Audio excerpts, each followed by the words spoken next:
오늘 같이 계속해서 보실 말씀은 마태복음 5장 5절 말씀입니다. 마태복음 5장 5절. 마태복음 5장 5절. 다 찾으셨으면 한 목소리로 함께 읽겠습니다. 시작. 온유한 자는 복이 있나니 그들이 땅을 기업으로 받을 것이미요. 아멘. 사랑하는 말씀 침례교회 가족 여러분, 우리는 지난 3주 동안 계속해서 삼상수훈을 살펴보고 있습니다. 세상의 어떤 이념과 또 세상의 진리와는 굉장히 다른, 어떻게 보면 세상의 개념을 송두리째 뒤엎는 우리 예수님의 벼락 같은 선언을 마주해 왔습니다. 제1복을 통해서 내 영혼의 완벽한 파산 선고, 뱅크럽시라고 할 수 있는 그런 영적 거지, 푸토코스가 천국을 소유한다는 역설을 들었고요. 제2복을 통해서 내 안에 흉악한 제약을 직면해서 창자가 끊어지는 통곡인 펜테오를 통과한 자만이 하늘의 우주적인 위로를 경험한다는 이 복음의 정수를 확인했습니다. 오늘 본문 마태복음 5장 5절에서 예수님은 힘과 권력, 그리고 어떻게 얘기하자면 재력을 예찬하는 이 세상 제국을 향해서 강력한 세 번째 킹덤 DNA를 선포하십니다. 우리 오늘 본문의 말씀을 다시 한번 크게 읽어볼까요? 5장 5절 다시 한번 시작. 온유한 자는 복이 있나니 그들이 땅을 기업으로 받을 것이며. 근데 솔직히 이 말씀을 읽으면 여러분들 마음속에 가슴 벅찬 감격이 올라오십니까? 아니면 약간 현실과 동떨어진 이야기처럼 들리시나요? 우리가 발을 딛고 살아가는 이 세상, 치열한 약육강식의 법이 지배하는 이 자본주의 심장 한복판에서 온유함이라는 단어는 매우 심각하게 왜곡되고 오해받는 개념입니다. 세상에서 온유함은 종종 주관도 없고요, 줏대도 없는 나약함으로 비칠 때가 많죠. 남들이 부당하게 내 권리를 침해하고 뺨을 때려도 바보처럼 허허거리면서 당해주는 그런 무능함 같은 이미지로 이해가 됩니다. 한마디로 이 험난한 세상에서 호구가 되어서 밟히는 태도나 경쟁사에서 낙오된 자들이 스스로를 위로하기 위해서 부르는 패배자의 노래다라고 생각할 수도 있어요. 세상은 끊임없이 우리 자녀들에게, 그리고 비즈니스를 운영하는 우리들에게 외칩니다. 강해져라, 독해져라, 주도권을 줘라. 내 목소리를 높이고 내 권리를 악착같이 주장하지 않으면 너는 패배자 혹은 낙오자가 되어서 짓밟힐 수밖에 없다. 그래서 오늘날의 시대는 바야흐로 분노의 시대이자 자기 주장의 시대가 되었습니다. 직장에서든 사업체에서든 심지어 도로 위나 식당 줄서기 한가운데서도 사람들은 내 뜻대로 상황이 통제되지 않으면 참지 못하고 즉각적으로 분노의 칼을 뽑아듭니다. 아니면 주장을 하죠. 목소리를 냅니다. 내가 상대를 짓밟을 수 있는 자본이 있고 힘이 있고 권리가 있을 때 그 힘을 과시해서 상대를 굴복시키는 것을 성공한 인생의 지표로 삼습니다. 팀켈러 목사님이 날카롭게 꼬집었듯이 타락한 인류의 온 정신은 오직 자기 자신에 대해서만 생각하고요, 어떻게든 내 이익을 극대화하기 위해서 힘의 우위를 점하는 것에 중독되어 있습니다. 그런데 이 세상의 통치자이신 예수님께서 세상에서 내 힘과 내 재력과 내 영역을 구축하려는 우리들의 그런 야망 또는 아메리칸 드림을 정면으로 강타하시면서 뭐라고 하시는 거예요? 뭐라고 하십니까? 온유한 자가 복이 있다. 그리고 온유한 자가 결국 이 모든 땅을 기업으로 상속받을 것이다 라고 말씀하는 거예요. 여러분들, 이거는 마치 어떻게 보면 실패할 전략처럼 보이지 않나요? 온유하게 살다가는 내 사업 다 뺏기고 내가 살아가는 이 땅에서 굶어 죽기 딱 십상인 것처럼 느껴질 수도 있습니다. 그런데 우리가 생각해야 될 것은 과연 예수님이 말씀하신 이 온유함이 정말 세상이 조롱하는 그 약자의 비굴함과 무능함을 뜻하는 것이냐라는 거죠. 영국의 신학자 존 스토트 목사님은 이 산상수훈을 가리켜서 세상의 모든 타락한 규범을 송두리째 거부하는 기독교적 대항 문화의 대헌장이다라고 불렀습니다. 오늘 선포되는 말씀을 통해서 세상이 주입한 나약함의 거짓 프레임을 산산조각내고 성령이 부어주시는 군마와 같은 초자연적 권세인 이 온유함의 실체를 똑똑히 마주하는 복된 시간이 되시기를 예수님의 이름으로 간절히 축원합니다. 자, 그렇다면 예수님이 말씀하신 이 온유함의 진짜 의미는 무엇이냐? 진짜 실체는 무엇일까요? 우리가 세상적인 오해를 걷어내기 위해서 성경의 언어인 헬라의 의미를 좀 더 살펴봐야 됩니다. 고대 그리스 세계에서 이 프라우스라는 단어, 그러니까 온유함이라고 표현했던 이 프라우스라는 단어가 어떻게 쓰였는지를 좀 추적해 보려고 합니다. 예수님의 이 선언이 얼마나 역동적이고 묵직한 권세를 담고 있는지 우리는 이 원어의 의미를 들여다보면 소름이 돋을 정도로 깨닫게 돼요. 첫째로 인류 최고의 철학자 중 한 명인 고대 그리스 아리스토텔레스는 자신의 윤리학에서 모든 미덕을 과잉과 결핍 사이에 완벽한 균형, 즉 중용으로 정의를 했습니다.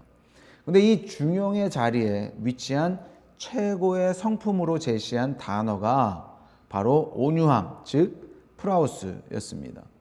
아리스토텔레스는 이 프라우스를 설명하면서 이것은 사소하고 개인적인 자존심의 모욕 앞에서는 핏대를 세우며 날뛰는 지나친 분노를 완벽하게 절제할 줄 아는 상태를 뜻하는 동시에 하나님의 공의가 훼손되거나 약자가 부당하게 억압당하는 진짜 불의한 상황에서는 마땅히 일어나 거룩한 분노를 터뜨릴 줄 아는 그런 단단한 감정의 소유자라고 말했어요. 즉 프라우스는 감정이 메말라버린 식물인간 같은 무감각이 아닌 거예요. 아무 때나 폭발하는 시한폭탄 같은 분노도 아닙니다. 내 감정과 분노의 타이밍을 완벽하게 다스릴 줄 아는 이 평정심의 극치, 그것이 바로 프라우스입니다. 둘째로 군사적인 비유로 생각해 볼 수 있어요. 프라우스가 어떤 뜻인지 더 확 와닿습니다. 기원전 4세기 고대 그리스의 장군이자 역사가였던 크세노폰이 쓴 이 마술교본, 그러니까 말을 다루는 그 교본을 보면 야생마를 길들여서 전쟁터에 투입할 최고의 군마로 양성하는 그 과정이 나옵니다. 그리스 군인들은 산악지대에 헤매는 그런 거친 숨을 내쉬고 눈에서 불을 뿜는 가장 야생성이 강하고 피가 끓어넘치는 그 말들을 포획해 왔습니다. 그리고 수개월 동안 그 인간의 한계를 시험하는 혹독한 훈련을 시키죠. 어떤 말들은 훈련을 버티지 못해서 진마차를 끄는 말로 그렇게 사용하기도 했고요.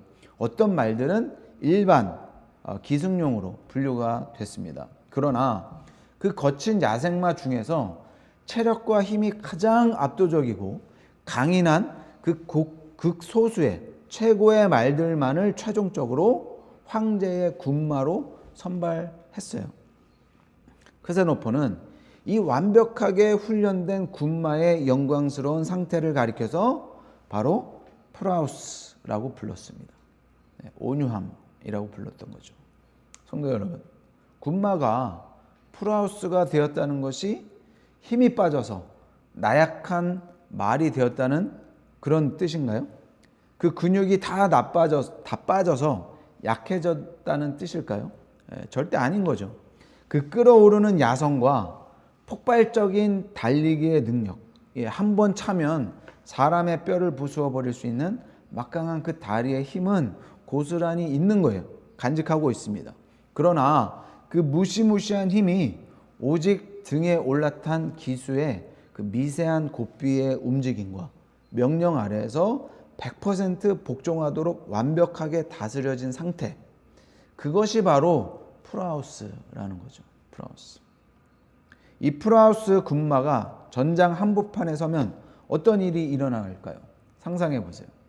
사방에서 대포 소리가 진동하고 화약 냄새와 피리빈내가 진동하면서 수만 명의 적군이 칼과 창을 휘두르면서 돌격해오는 이 지옥 같은 혼돈 속에서도 이 군마는 본능적인 두려움에 사로잡혀서 거칠게 날뛰거나 도망치지 않습니다. 엄청난 에너지를 내면에 품은 채 등에 탄 주인의 고삐가 전진 신호를 줄 때까지 온몸을 긴장으로 있으면서도 기다리면서도 자리를 지키고 대기하는 것이죠. 그리고 주인이 고삐를 당기면서 진격하라! 라는 이 명령을 내리는 순간 대지를 찢어발기며 적진의 한복판을 향해서 성난 파도처럼 돌진하는 존재가 바로 프라우스라는 거예요. 우리 말씀 침례교 성도 여러분, 이것이 바로 예수님께서 요구하시는 온유함의 진정한 실체인 거예요. 온유함은 척박한 땅바닥에 밟히는 이름 모를 잡초의 나약함이 결코 아닌 거예요. 온유함은 내 안에 상대를 단숨에 이기고 어떻게 보면 박살낼 수도 있는 그런 막강한 힘과 권리가 살아있음에도 불구하고 내 삶의 주인이신 전능하신 하나님의 고삐 아래 내 힘과 감정을 자발적으로 통제하고 굴복시키는 통제된 강인함, 통제된 힘인 것이죠. 세상의 소리에 요동하지 마시기 바랍니다. 내 감정의 야생마를 그냥 날뛰게 내버려 두지 마세요. 오직 하나님의 말씀의 고삐 아래 내 영혼의 힘을 통제하는 이 강력한 하나님의 DNA, 하늘나라의 DNA가 오늘 여러분의 영혼 속에 깊이 뿌리 박히기를 예수님의 이름으로 다시 한번 축복합니다. 예수님이 선포하신 이 위대한 통제된 힘으로서의 온유함은 신약 성경에 갑자기 튀어나온 새로운 개념이 아니에요.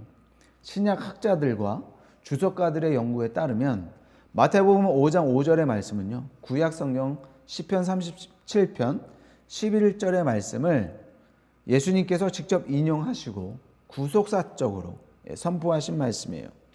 구약의 70인역 헬라어 성경의 시편 37편 11절을 보면 이렇게 기록되어 있습니다.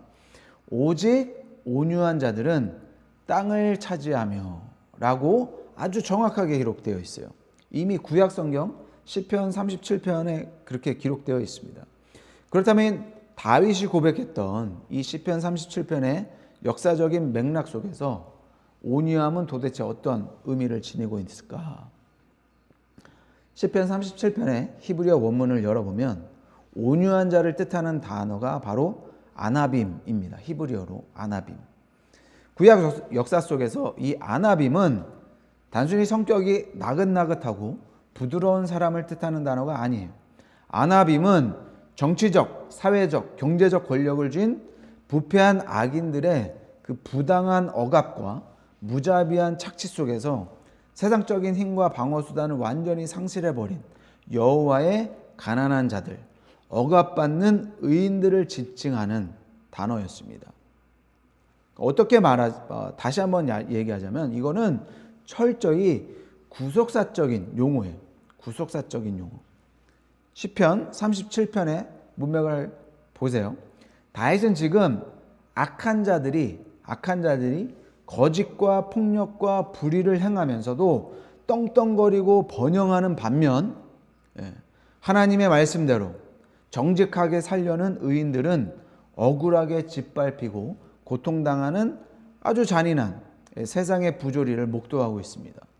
여러분, 이런 상황을 만나면 우리 인간의 타락한 본성에서 터져나오는 자연스러운 반응은 뭘까요?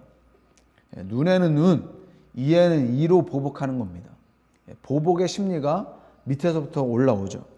분노의 칼을 뽑아들어서 내 힘과 내 수단과 내 인맥을 동원해서 악인들에게 똑같은 방식으로 갚아주거나 뼈에 사무친 불평과 원망과 저주를 쏟아내는 것입니다.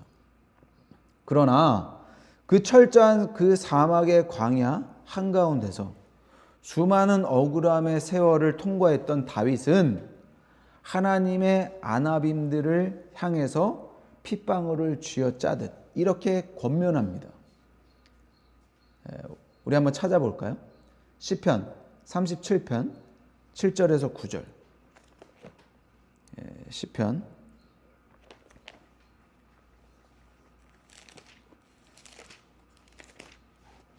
37편 7절에서 9절. 그렇게 세상을 향해서 분노하고 뭔가 억울함을 원망을 쏟아내는 그런 하나님의 사람들, 아나빔들, 그 사람들을 향해서 이렇게 권면해요. 우리 같이 읽어보겠습니다. 7절부터 9절 시작. 여호와 앞에 잠잠하고 참고 기다리라. 자기 길이 형통하며 악한 꾀를 이루는 자 때문에 불평하지 말지어다. 분을 그치고 노를 버리며 불평하지 말라. 오히려 악을 만들 뿐이라.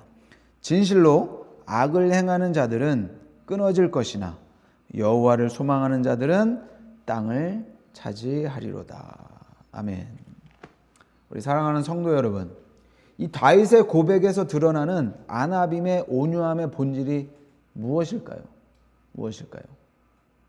그것은 내 힘으로 보복하는 것, 내 힘으로 원수를 갚는 것을 포기하고 하나님의 주권적인 통치와 판단에 내 모든 권리를 100% 위탁하는 태도입니다. 자세인 거죠. 내 힘으로 내 억울함을 풀고 원수를 갚으려는 그 통제불능에 날뛰는 자아를 십자가에 못 박아 버리고 모든 판단과 보응의 권한을 가장 공의로우신 재판장이신 창조주 하나님께 완전히 양도해 버리는 영적인 결단, 그것이 바로 아나빔의 온유함인 거예요. 민수기 12장을 보면 이 온유함의 극치를 보여주는 인물이 등장합니다. 바로 이스라엘의 지도자, 선지자 모세였죠. 모세가 아내가 죽고 구스 여인을 취했을 때 그의 친형제였던 미리암과 아론이 모세를 향해서 아주 부당하고 잔인한 비방을 쏟아냅니다. 여호와께서 모세 너하고만 말씀을 하셨냐? 우리와도 말씀하셨다. 그러면서 모세의 영적 권위를 밑바닥까지 짓밟아 버렸어요. 여러분들, 당시 모세가 누구예요? 당시 모세가 이스라엘 백성 200만 명, 남자만 200만 명. 우리 대부분의 학자들이 최소로 예상하는 게 400만 명입니다. 400만 명. 그 400만 명을 호령하는 절대 권력자였어요. 자기 말 한마디면 비방하는 자들을 그 자리에서 반역죄로 처형할 수 있는 막강한 힘도 있었고요. 그 군사력이 모세의 손아귀에 있었습니다. 그런데 모세는 어떻게 해요? 모세는 미리암과 아론의 멱살을 잡지 않았습니다. 스스로를 변호하기 위해서 그런 변명을 발표하지도 않았어요. 비방의 소리가 들리는 그 순간 모세는 훈련된 군마처럼 자신의 막강한 권력의 힘을 철저히 다스리면서 입을 닫고 침묵한 채 하나님 보좌 앞에 그대로 엎드려서 기도합니다. 모세가 스스로의 변호권을 내려놓고 침묵하자 어떤 역사가 일어났어요? 하나님이 친히 지성소에서 내려오시고요. 미리암과 아론을 꾸짖으시고 모세를 변호해 주기 시작합니다. 민수기 12장 3절에 이렇게 있어요. 이 사람 모세는 온유함이 지면의 모든 사람보다 승하더라.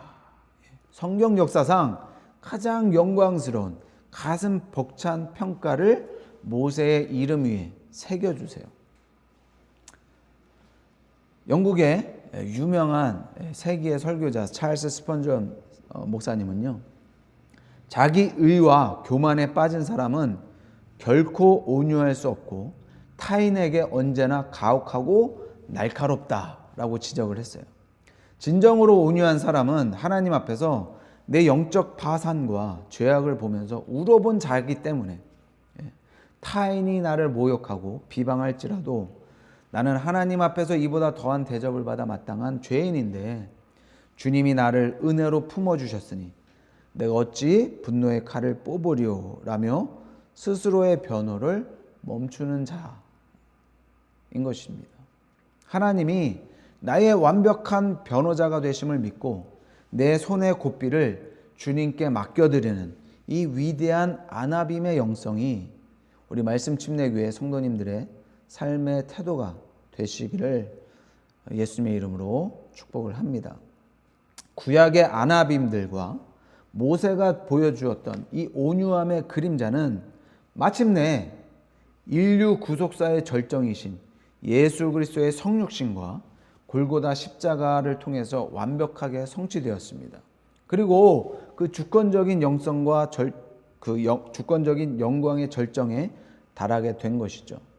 창조, 타락, 구속, 완성으로 이어지는 성경의 거대한 구속사 속에서 예수 그리스도의 온유함은 타락한 인류가 무력과 폭력으로 빼앗겼던 에덴의 진짜 통치권을 되찾아오시는 유일하고도 장엄한 하나님 나라의 구원론이었습니다. 첫사람 아담 타락 이후에 이 죄악된 인류 역사가 땅을 정복하고 영토를 넓혀온 통치 방식이 어떠했습니까? 그것은 가인의 무자비한 폭력이었고요. 람에게 잔인한 살인이었습니다. 니므롯의 압도적인 군사력이었고 바벨탑의 오만함으로 대변되는 철저한 힘의 논리, 제국의 방식이었습니다. 세상의 군왕들은 더 날카로운 칼과 창을 만들었고요. 더 많은 피를 바닥에 흘려 보내야만 영토를 차지하고 땅의 승리자가 될 수 있다고 믿었습니다.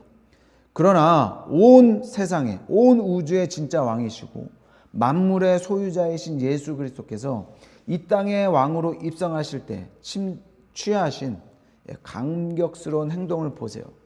선지자 스가랴의 예언대로 예수님은 로마 황제처럼 화려한 철갑말을 타고 군대를 거느리면서 오시지 않았습니다. 가장 작고 초라한 나귀 새끼를 타고요. 예루살렘 성문 안으로 걸어 들어오셨습니다. 세상 제국의 군사력과 정복주의를 비웃으시면서 하나님 나라의 진짜 통치 원리는 칼과 창이 아닌 철저한 온유함, 프라우스에 있음을 만천하에 선포하시는 사건이에요. 사도 바울이 빌립보서 2장에서 증언하듯이 예수님은 근본 하나님의 본체시나 하나님과 동등됨을 취할 것으로 여기지 아니하시고 그 무한하신 신적 권능과 영광의 힘을 자신을 위해 사용하지 않으신 채 철저히 자신을 비워서 종의 형체를 가져서 죽기까지 하나님의 뜻에 복종하셨습니다. 골고다로 향하는 그 주권적인 순종의 여정, 십자가의 현장을 눈을 들어 바라보세요. 겟세마네 동산에서 대제사장의 무리와 로마 군인들의 횃불과 검을 들고 예수님을 체포하러 거칠게 들이닥쳤을 때 곁에 있던 베드로는 분노를 참지 못하고 칼을 뽑아서 대제사장의 종인 말고의 귀를 단숨에 잘랐습니다. 세상의 법대로 힘에는 힘, 칼에는 칼로 맞서려고 했던 것이죠. 그때 우리 예수님께서 어떻게 하셨어요? 베드로를 꾸짖으시면서 이렇게 말씀하셨습니다. 내 칼을 도로 칼집에 꽂아라. 칼을 가진 자는 다 칼로 망하느니라. 너는 내가 내 아버지께 구하여 지금 12군단 더 되는 천사를 보내시게 할 수 없는 줄로 아느냐. 여러분들 예수님의 손끝 하나, 호흡 한 번이면 로마 제국 전체와 자신을 조롱하는 그 모든 세상 사람들, 바리새인들을 흔적도 없이 불태워버릴 수 있는 절대적인 권세가 예수님께 있었습니다.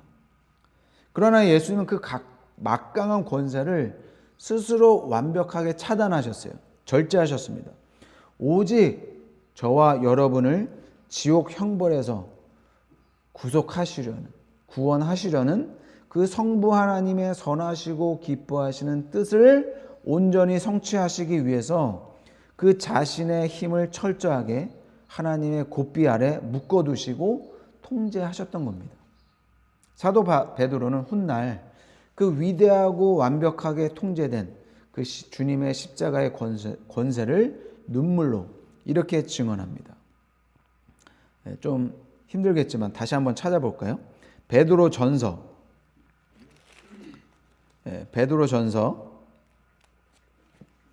2장 22절에서 23절. 베드로전서 2장 22절에서 23절. 그 사도 베드로도 훗날 예수님께서 십자가에서 그렇게 돌아가셨던 것을 반추하면서 정말로 예수님이 얼마나 우리에게 큰 은혜를 베푸셨는가, 얼마나 큰 희생을 감당하셨는가, 하나님으로서 고백하는 겁니다. 자, 2장 22절에서 23절 같이 읽어보겠습니다. 시작.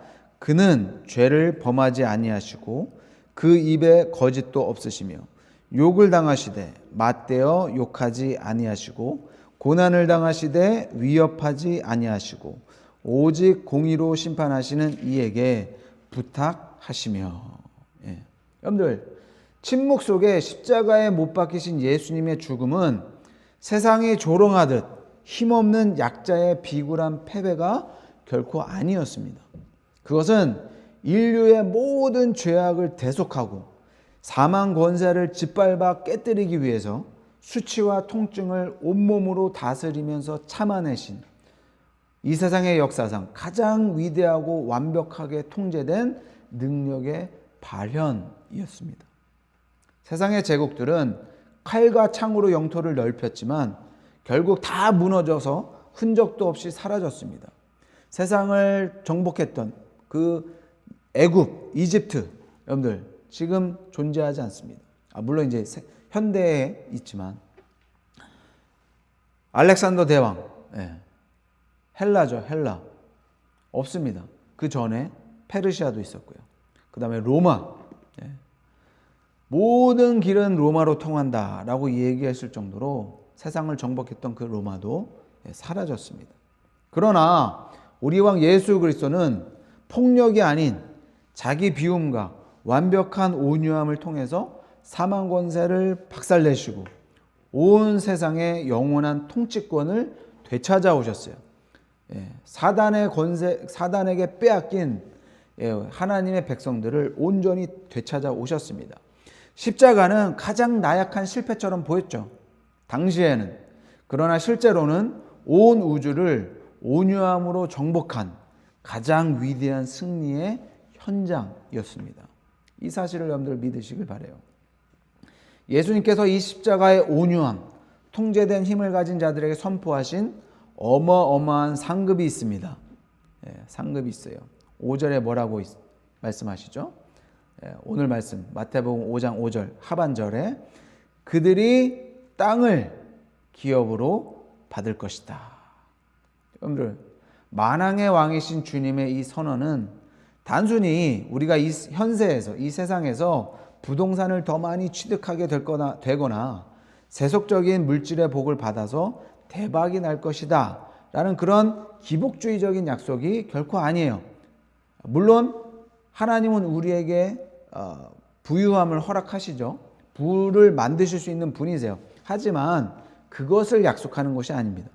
구속사의 거대한 맥락 속에서 이 약속은 상상을 초월하는 종말론적이고 우주적인 대역전의 선포입니다. 1차적으로는 구약시대에 이스라엘 백성들에게 땅은 아브라함의 언약의 핵심 성취이자 하나님이 임재하시는 가나안 땅을 의미했습니다. 그러나 신약의 십자가, 복음의 빛 아래에서 이 땅의 개념은 전 우주로 확장되는 거예요.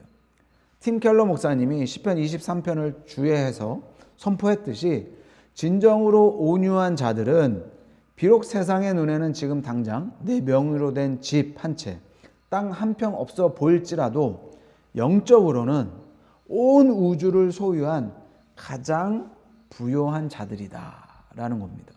왜 그렇습니까?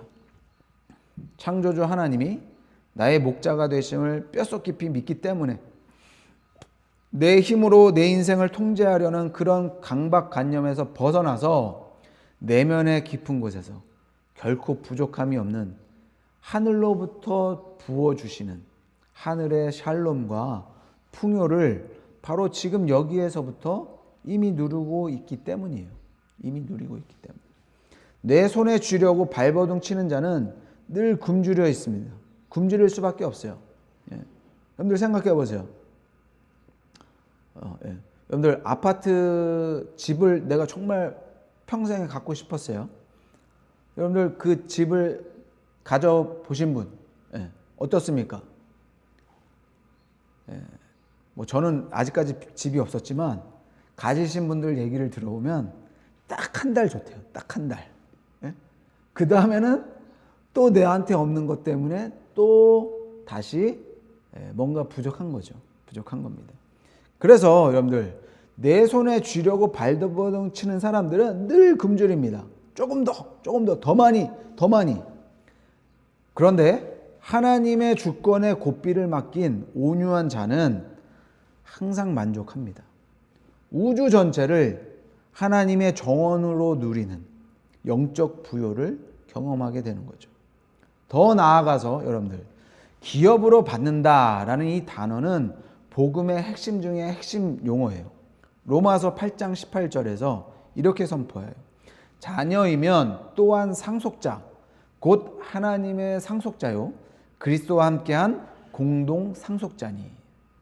우리가 십자가의 공로로 하나님의 자녀가 되었기 때문에 장차 예수 그리스도께서 영광 중에 이 땅에 다시 오셔서 모든 죄와 악인들을 심판하시고 온 세상을 새롭게 하시는 그 완벽한 영광의 날이 올 때, 재림하실 때 우리는 새 하늘과 새 땅 전체를 영원한 기업으로 상속받게 된다라는 거죠.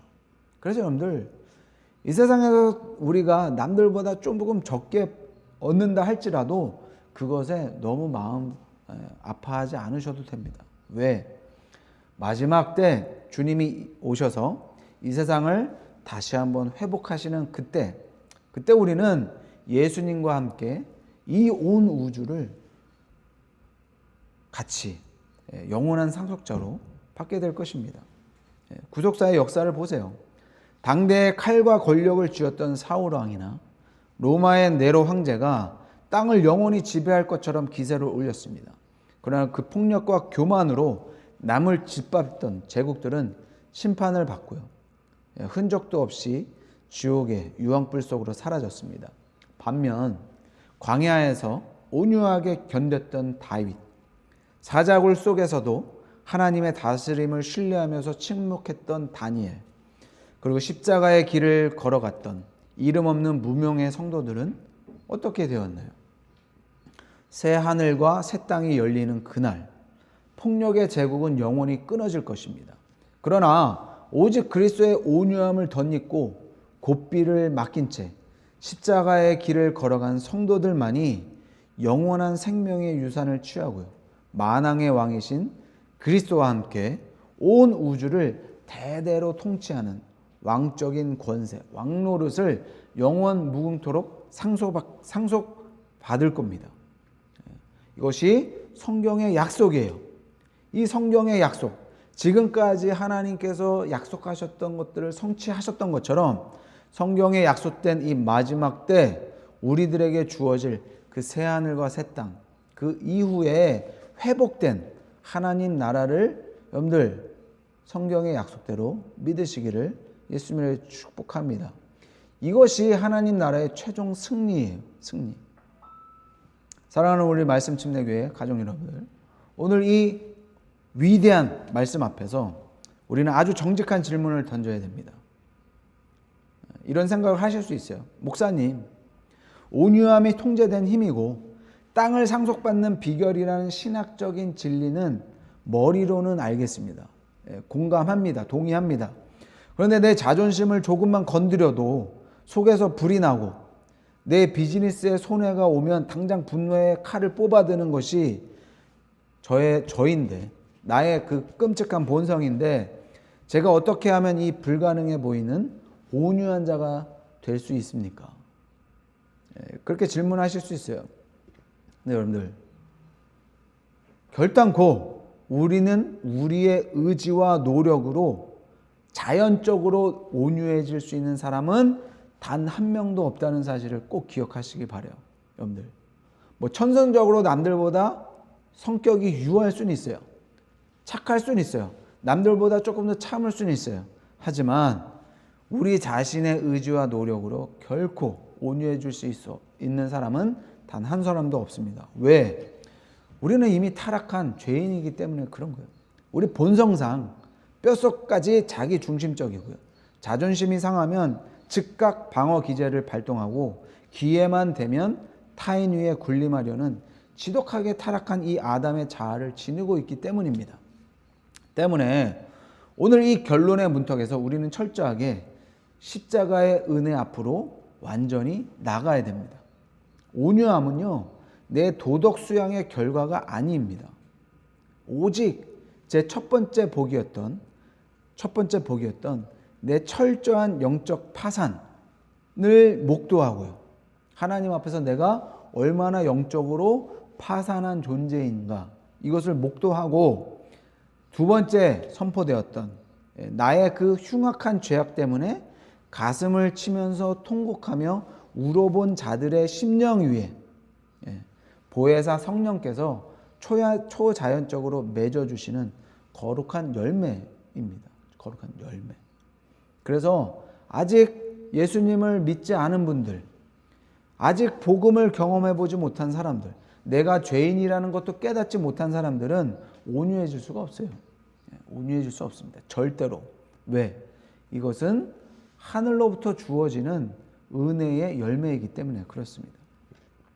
내가 거룩하신 하나님 앞에서 영원히 저주받아 지옥의 땔감이 될 수밖에 없던 그런 흉악한 파산자, 죄인임을 진짜로 깨닫고 눈물 흘려본 사람은 세상에서 다른 사람이 나를 무시하거나 내 권리를 침해할 때 더 이상 피를 튀기며 분노하지 않습니다. 왜일까요? 왜? 팀 켈러 목사님이 명명한 복음적 자기 망각의 위대한 자유를 성령 안에서 뼛속 깊이 경험하기 때문이죠. 뼛속 깊이. 막 분노가 끓어오릅니다. 복수하고 싶어요. 성질이 나요. 그런데 십자가 앞에서 기도할 때 예수님께서 우리를 용서하셨던 그 은혜를 기억하게 됩니다. 나도 예수님 앞에 그렇게 심판받을 수밖에 없는 똑같은 죄인이었고 했기 때문에, 용서받았기 때문에, 그 은혜를 알기 때문에 내가 복수하려는 그 통제를 절제하고 포기하고 이 세상을 통치하시는 공의의 하나님, 그리고 모든 것을 알고 계시는 그 하나님 앞에 그것을 맡겨드리는 거죠. 그리고 나의 삶을 살아가는 겁니다. 그래서 진정 온유한 자는 나 자신에 대해서 아예 덜 생각하게 됩니다. 그래, 내가 나를 무시하는구나. 그런데 어쩌지? 나는 하나님의 아들이 나를 위해서 십자가에서 거지가 되어 죽으셔야 했을 만큼 내가 아는 것보다 훨씬 더 비참하고 끔찍한 죄인이야. 하지만 그런 나를 온 우주의 왕께서 피를 흘려 존귀한 자녀로 삼아주시고 천국을 기업으로 주셨어. 그러니 내가 나를 알아주든 말든 내 자존심을 짓밟든 말든 나는 이제 상관없다. 나는 내 왕이신 하나님의 사랑만으로 완벽하게 만족한다 라고 고백하면서 스스로의 고삐를 내려놓는 겁니다. 모욕과 억울함 속에서도 하늘의 평정심을 유지하면서 오히려 나를 핍박하는 자의 영혼을 불쌍히 여기는 이 통제된 거룩한 소원, 그것이 바로 성령이 주시는 참된 온유함의 권세인 거죠.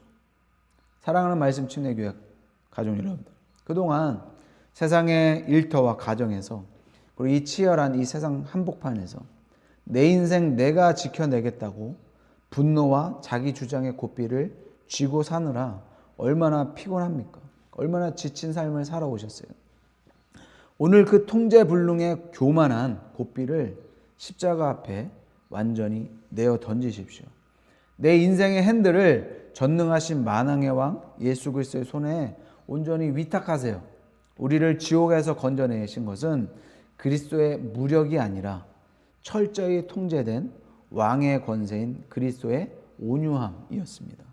그 압도적인 대속의 은혜 앞에서 내 삶의 자존심을 완벽하게 내려놓고 엎드릴 때 세상의 그 어떤 권력자도 흉내낼 수 없는 강력한 영적 거인으로 우뚝 서게 될 것입니다. 이번 한 주간 내 힘을 빼고 주님의 고삐에 순종하는 이 위대한 온유함의 능력으로 세상을 비웃으며 승리하시고 장차 새하늘과 새 땅을 영광스럽게 기업으로 상속받는 우리 말씀 침례교회 모든 하나님의 백성들 다 되시기를 예수님의 이름으로 간절히 축복합니다. 우리 말씀을 기억하면서 우리 찬양하겠습니다.